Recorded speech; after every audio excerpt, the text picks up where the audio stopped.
মজা মজা ছিল আর খাই না সি ইয়া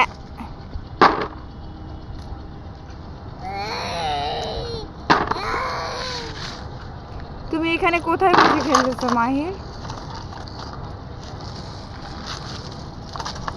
তোমরা কথা বলো।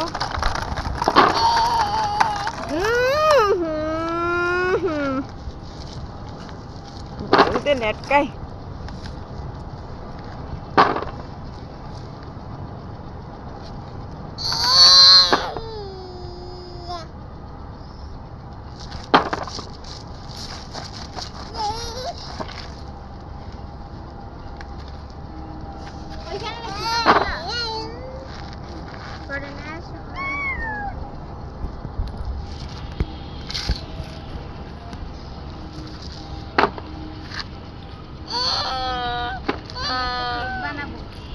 ভালো লাগলে অবশ্যই পেজটি ফলো দিয়ে রাখবেন।